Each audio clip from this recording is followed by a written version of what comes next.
What's happening, everybody? On today's show, half of the SEC quarterback battles have been settled as Auburn and A&M settle on their QB1. LSU and Ole Miss should be next. I'll tell you why one might wait until Saturday to make their announcement. Also, Vanderbilt, very impressive in their Week 0 victory over Hawaii, scoring 63 points. Tell you why you might not want to take the Commodores so lightly, and we'll get you caught up with news around the conference as Auburn deals with a leadership transition and much more. Locked on SEC starts right now.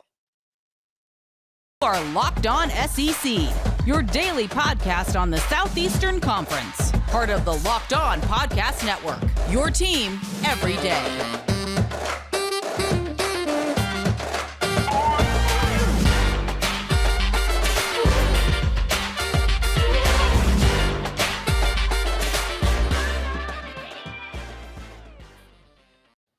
And what is happening, everybody? Welcome into Locked On SEC. It's great to have you guys along. I'm Chris Gordy. Thanks for making Locked On SEC your first listen every day. Remember, Locked On SEC is free and available on all platforms, including YouTube and at lockedonsec.com. Well, we got to start today with some quarterback battle announcements. As you may have heard over the weekend, TJ Finley coming out as the starter for Auburn. He won the competition that included the Texas A&M transfer in Zach Calzada and the Oregon transfer Robbie Ashford. Chris Lowe of ESPN was the first to report it, that Finley would be the starter after he ended last season as Auburn's starter. Brian Harsin had been very impressed with Finley throughout this spring and then the summer and then the fall, pointing out that Finley improved his command of the offense and was almost like another coach in that meeting room and understands what they're trying to do very well.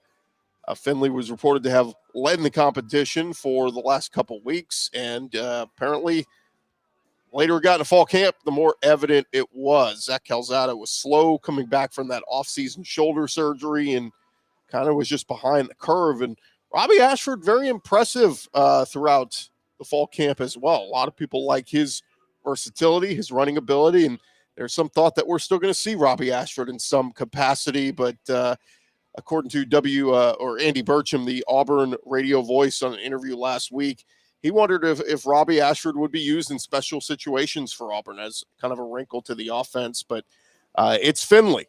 And look, we had Finley on the show back in January. If you guys missed that interview, go back and listen to it. He embraced the competition. He said, bring it on. I'm ready to go. And the good news for Auburn fans is if Finley is the guy, it means he's done everything he was supposed to do. All the question marks we had down the stretch of last season with accuracy issues and all those kind of things, making the right decisions. Sounds like Finley's doing that now. And the big thing Finley told us here on Locked On SEC earlier in the year was that he was thrown into the mix playing with guys that he hadn't practiced with, that he had been practicing with the second team guys once he got on campus at Auburn because Bo Nix was running with the starters. And he just didn't have that chemistry with those guys. Now he does. He's running with the ones and developing that chemistry with all those guys. Will it lead to more wins for Auburn? I don't know. We're going to find out. But, of course, TJ Finley started his career at LSU and was the backup to Bo Nix last year, came in, and it was 17 for 32 for 188 yards with a 10-yard touchdown pass in the start at South Carolina. And then went 17 for 26 for 137 against Alabama with an interception. Of course, that's a game Auburn should have won. And then the bowl game, the Birmingham Bowl against Houston, he was 19 for 37 for 227 and a touchdown. So if Finley can, absolutely, he's got to be better than that. But if he can be, Auburn's going to win some games this year that people aren't predicting them to. I like TJ Finley. I'm confident in him. But, man, we got to see it to believe it. And the good news for Auburn is the schedule sets up well. You get Mercer this coming Saturday. Then you get San Jose State. And then the true test, a 2:30 afternoon game on CBS versus Penn State. And then you kind of ease into SEC play with Missouri coming in for your first game before you get LSU. So first 5 games at home. Finley needs to look good, man. Again, we'll see how they work in Robbie Ashford. But great opportunity for him here to settle into the season and prove that he is the guy and that they made the right pick. Meanwhile, over at Texas A&M over the weekend, they've had one of the tightest quarterback battles in the SEC, and Haynes King won the job for a second straight year, beating out the LSU transfer in Max Johnson. On Saturday, Jimbo Fisher made the decision official, And when they play host to Sam Houston State this weekend, it'll be Haynes King under center. King has been named the starter. Again, they will have Max Johnson backing him up, and then the true freshman Connor Wegman running third string. But in 2 games last season, after being named the starter, Haynes King, 22 for 35 for 300 yards, 2 touchdowns, did have 3 interceptions, and also had 6 carries for 24 yards. They do like his running ability, and the Aggies are a preseason top 10 team. A lot of people expecting big things out of the Aggies this year. A lot of folks on the outside saying it's put up or shut up time for Jimbo. Look, put together these great recruiting classes. You beat Alabama last year, but with the quarterback injuries, you still lost 4 games. Can you do better? Can you compete for the West? Aggies do get a favorable schedule. You get 2 warm-up games, Sam Houston State this week and Appalachian State in week 2 before the U, 16th ranked Miami coming in week 3. And then that neutral game in Dallas week 4 against Arkansas. That is going to be a monster one. But if you guys missed it, Desmond Howard over the weekend on College Game Day, all the guys are making their picks. And Desmond Howard has the Texas A&M Aggies as his college football champion. Now, you want to pick the Aggies to win it. That's bold within itself. But his 3 other teams that he had in the playoff, Pittsburgh, Michigan, and Baylor. No Alabama, no Georgia, no Ohio State, no USC, Oklahoma, whoever else you want to throw in there. Desmond Howard really going with a bold prediction there. So we'll see how it plays out. But the Aggies, the national champions with Jimbo Fisher, according to Desmond Howard of College Game Day. Now, we do have 2 other quarterback battles left to be figured out. As of this recording, still no announcement in Oxford. And if you go by the stats from Saturday's scrimmage, well, a lot of people thought Jackson Dart would be the guy. Here was what Jackson Dart did Saturday. 16 for 25, 206 yards, a touchdown, an interception, and a lost fumble. He also rushed for 24 yards for a score. Luke Altmaier, though, 20 for 23, 291 yards passing, 3 touchdowns, no interceptions. Now, look, it's just one scrimmage, but Luke Altmaier had the better day. More efficient, more touchdowns, no mistakes. So we'll see, man. I am predicting, I think this is going to go down to the wire. I don't think Lane Kiffin announces a starter before Saturday. I could be wrong. Could certainly name one this week. But I think Lane's looking at it saying there's no rush. In fact, we may see both guys play into the season. Ole Miss, again, like a lot of other teams in the SEC, get a little bit of a warm-up. They get Troy in this Saturday afternoon. Then they get Central Arkansas. Then they get a road trip out to Georgia Tech. Then they're home for Tulsa.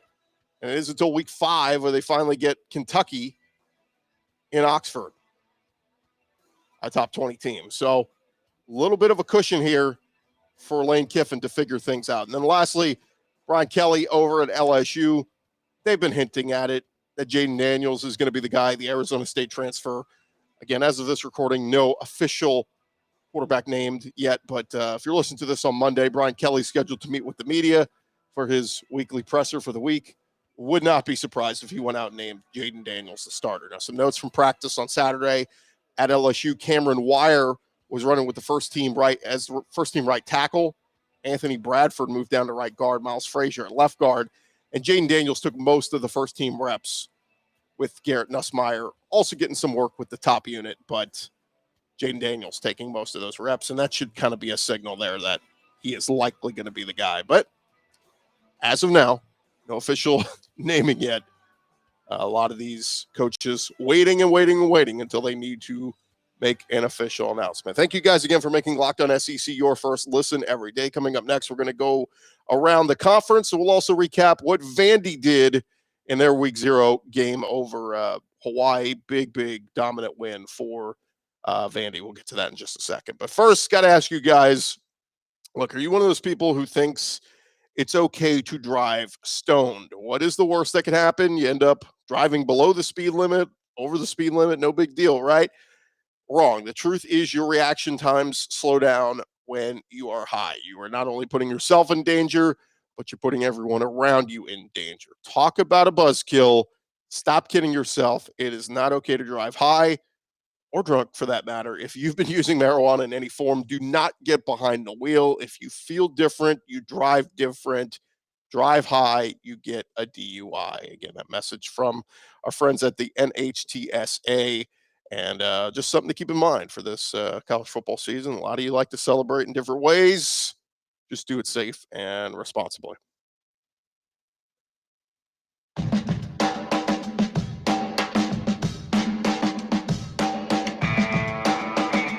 Run along here, Locked On SEC, and man, we have got a lot of news to get into. What a Friday news dump. Of course, we do show late Thursday night, early Friday morning, and so that show dropped. And then on Friday afternoon, we had some big news out of Auburn, so let's jump into it. Let's go around the conference. Boots out to the right. Makes the handoff. What a catch! Around the conference. And we start over at Auburn as Alan Green, officially out as Auburn's athletic director. The university released a statement about the decision on Friday. Alan Green notified the university president of his decision to step away from his role leading the Tigers in order to pursue other professional interests. Green had been in the middle of a struggle between Auburn boosters and coaching staffs, only had 5 months remaining on his contract. And the big thing here is Auburn recently changed presidents. As Chris Roberts took over this year, Green's contract was set to expire early next year. He served in the same capacity at the University of Buffalo before coming over to Auburn. But he's been at Auburn since January of 2018. Was criticized in recent months for his lack of response with all the stuff going on with Brian Harsin and the tumultuous offseason that they had. In fact, the football team struggled down the stretch last season. They were behind in recruiting, all these different things that were happening. So Alan Green out. It's been a mixed bag. Some people at Auburn agree with the move. Some people not happy with the move. But what will the fallout be? Well, ESPN analyst Pete Thamel was asked over the weekend about Brian Harsin surviving another year at Auburn. He said the pathway to Brian Harsin to survive is very difficult. He plays in the SEC West. Auburn's roster isn't what we remember Auburn's roster being. Coming off a 6-7 season, I think it's really important to remember they had the number 13 ranked recruiting class in the SEC. Right now in the composite rankings, only ahead of Mizzou.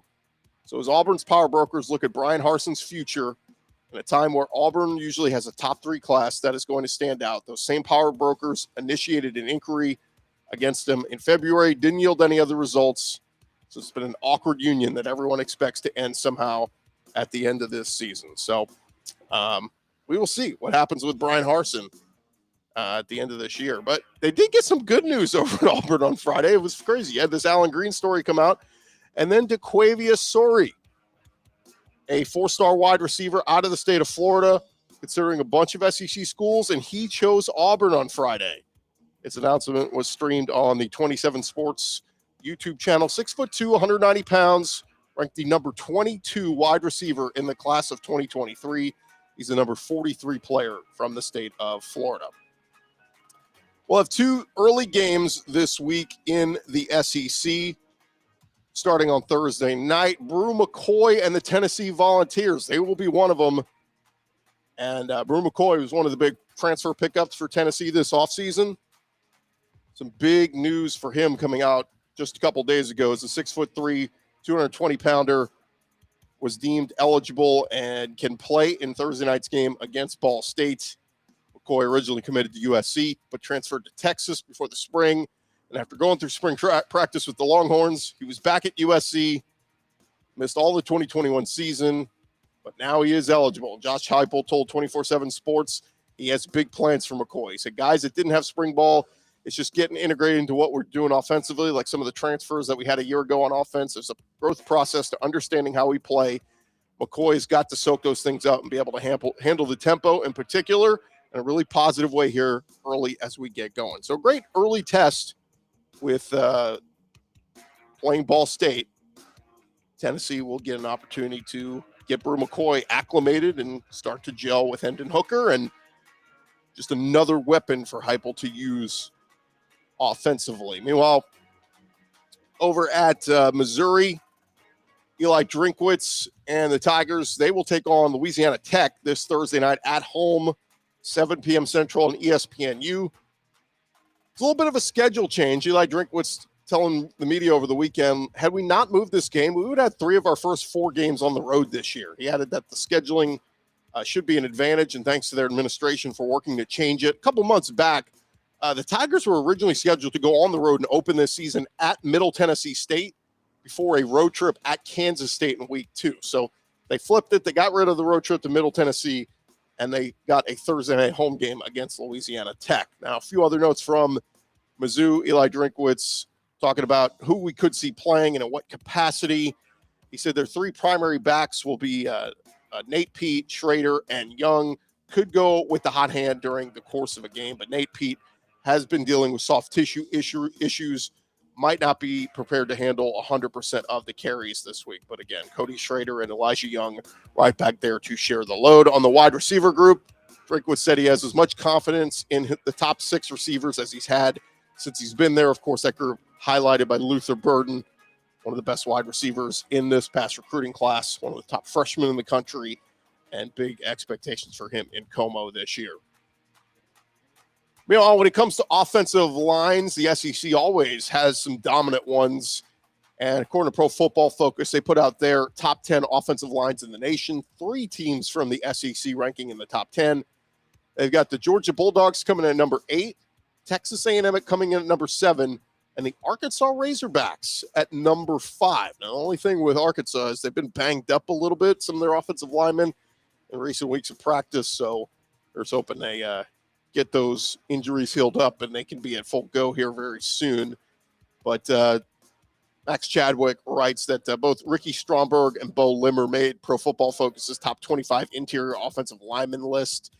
And some of the other schools making the list, Ohio State, Notre Dame, USC, Baylor, those teams are all ranked ahead of Arkansas. Meanwhile, over at LSU, they've received a lot of attention over recent years. Obviously, they've got some big-time playmakers like Keyshawn Boutte and a bunch of different guys. But one guy to keep an eye on is Jack Besh, sophomore wide receiver. Kirk Herbstreit over the weekend naming Besh as a breakout player to watch ahead of this season. He said, keep an eye on this guy. New system, new coach. Jack Besh is going to do well. He finished last year with 43 catches for almost 500 yards with 3 touchdowns. So we'll see if he gets a more expanded role in the Brian Kelly system. And there you have it. That is the latest news going on around the conference. Coming up next, we are going to touch on Clark Lee and Vanderbilt and why, if you play in the SEC East, you may not want to just take them lightly. Vanderbilt doing some things to turn the tide. We'll talk about that next.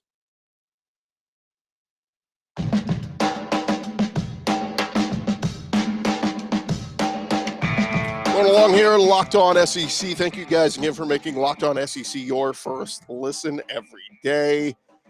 And man, we got to jump into this because did you stay up late Saturday night to watch the greatness that was Vanderbilt football in Hawaii? We had this game circled. We previewed it last Friday. We had Andrew Allegretta, the voice of the Commodores, on the show. We had Anthony Orgy, an interview we taped with him at SEC Media Days, played that for you. And, man, he played a great game defensively. I just don't know how many of you watched. So I'll just let you know this. Vanderbilt went out to Hawaii and got a massive 63-10 win in Hawaii. It was a 53-point win. It was the program's largest since a 58-0 drubbing of Presbyterian back in September of 2012. That's a decade ago. Commodores averaged 9 yards per carry, 8 yards per play. They recovered 2 fumbles, both of which went back for touchdowns. They stopped Hawaii all 4 times that they went for it on 4th down. And offensively, Vanderbilt went 6 for 6 in the red zone. The 63 points were the most points Vandy has scored in a single game since 1969 when they hung 63 on Davidson that year. Let's not get it wrong. I'm not picking Vandy to win the SEC East. I'm not saying that they're even going to get to 500 and become a bowl game. All I'm saying is this is a much better Vandy team than they were last year. Don't get it twisted. Hawaii's terrible. So, but granted, Vanderbilt has played some terrible teams in recent years and still lost the game. So this is big for a group that's led by Mike Wright, who is going to be the face of Vanderbilt football this year. He just is.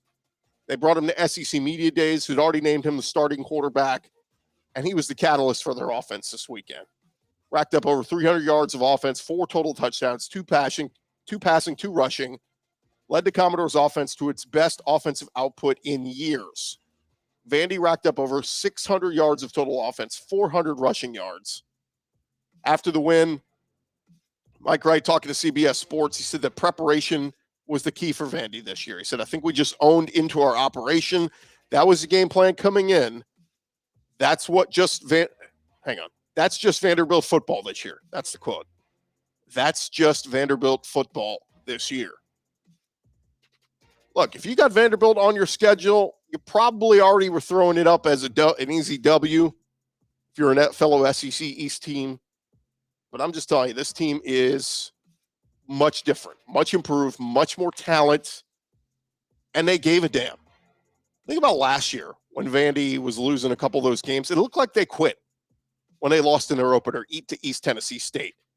And then when they lost to Stanford. And then when they got 62 hung on them against Georgia. It looked like this team quit a couple times last year. There was no quitting on Saturday out in Hawaii. Now, they'll get Elon this week. That's a game that they should win as well.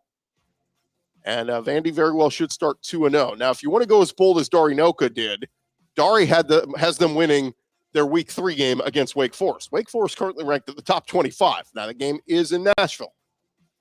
And then the week after that, they have a road trip up to Northern Illinois, and then they're done with their non-conference games. There's a chance that Vandy could start 4-0 before they go into Tuscaloosa on September 24th for the start of their SEC schedule. They're not going to beat Alabama, but I'll just let you know. If you're Missouri, if you're South Carolina, if you're Florida, maybe even Tennessee, Kentucky, Ole Miss, you may want to keep Vanderbilt. Just keep an eye on them because I think that's a team that's not going to come in and just get trounced by you. They are going to fight and play hard. And so congrats to Clark Lee starting his 2022 season 1-0. And yes, if you want to have some fun, go up to ESPN.com right now and look up the SEC standings, and you will see Vanderbilt sitting there atop the SEC East standings. No one else has played games, but just kind of fun to see Vanderbilt first place in the SEC East. It's been a long time since that has happened. But again, congrats to Vandy, congrats to their fans. And look, we got 13 other fan bases that listen to this podcast pretty regularly. Not a lot of regular Vandy listeners. I'm just telling you, if you're a fan of one of those other 13 teams, tip your cap to Vandy and at least acknowledge they're not that absolute abysmal, just bottom of the doormat team that they were a year ago. They're better, but how many more wins better? Again, I think the over-under BetOnline was around 2.5 wins. Might be a safe over bet right now. Think they can get 2 more wins on the year? It's possible. But again, tip of the cap to Vanderbilt. Shout out to them. And that is going to do it for this edition of Locked On SEC. We got plenty to get into throughout this week, man. We're going to start to preview the games happening on Thursday night. Like I mentioned, we got both Tennessee and Missouri starting their seasons on Thursday, and then a full slate of games to start to preview this weekend. Of course, big one with Georgia and Oregon. We're going to talk with Gary Stokin from the Chick-fil-A Bowl to preview that one with him, and just plenty more guests and stuff to get into. We still got to make our picks for this week, so keep an eye on that. We'll make our Heisman prediction. Plenty of stuff to finish off this week with our official predictions here on Locked On SEC. I'm Chris Gordy. Thank you guys again for making us your first listen every day. Now you can make your second listen. Check out some of our other great podcasts on the Locked On Podcast Network. Just search any of your favorite SEC schools with Locked On, and you will find it there. It is your team every day. I'm Chris Gordy. Talk to you guys tomorrow right here on Locked On SEC.